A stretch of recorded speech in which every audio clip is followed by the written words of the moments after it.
Contoh lah, you nak panggil orang pasang signboard ni kan. So bila you pasang, dia tahu dah kan, dia hukum macam mana letak. Kadang-kadang kita macam, ataupun kita tengok kadang-kadang orang melukis sama kan, orang melukis. Mula-mula kita tak nak tahu apa pun dia lukis, tapi bila hujung-hujung, wush, lawa dia lukis. So apa you punya pandangan pada dia? Apa you punya trust level pada orang tu? Maksudnya you tahu dia ni bagus, kan? Dia ni boleh harap. So sebab tu dalam konteks kita ni, apa yang you patut you kena tunjukkan ability you pada you punya prospek. Jadi cari apa problem dia orang yang common. Tak semestinya dalam insurans saja. Kalau dalam insurans ataupun financial, memang fokus on financial punya problem and needs. Tapi ada banyak benda yang you boleh gunakan untuk get connected dengan dia orang dengan ada ability yang different ataupun yang special. Sebagai contoh, kan? You ada ramai network. Kan? Ada pemain kereta yang bagus, ada supplier tu bagus-bagus.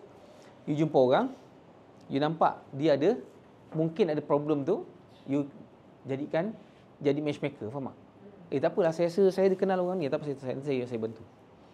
So, you pun kenalkan, dia punya masalah settle, yang dia pun dapat bisnes. So, nanti, apa pandangan orang yang you kenalkan ni? Mula-mula ni? Pada you? Tak faham Siapa yang dikenalkan ke yang mengenal? Yang dikenalkan. Okey, kita contoh value apa? Value macam tu, hutang budi yang macam bagi bisnes.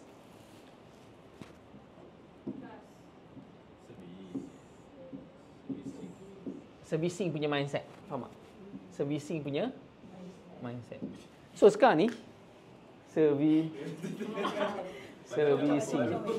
Alah, tak kisahlah, servicing lah. Saya jangan kat serving punya mindset. Serving. Maknanya mindset suka membantu. Bahasa mudah dia, faham tak? Mindset suka bantu. So, mindset suka bantu ni saya banyak kali dah ulang. Dan benda ni free. Faham tak? Free maksudnya kita ni bahasa Melayu dia ringan tulang.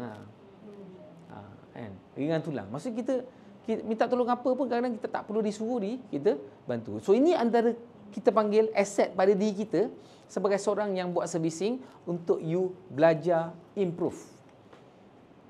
Sebab tu cara paling senang adalah apa? Belajar untuk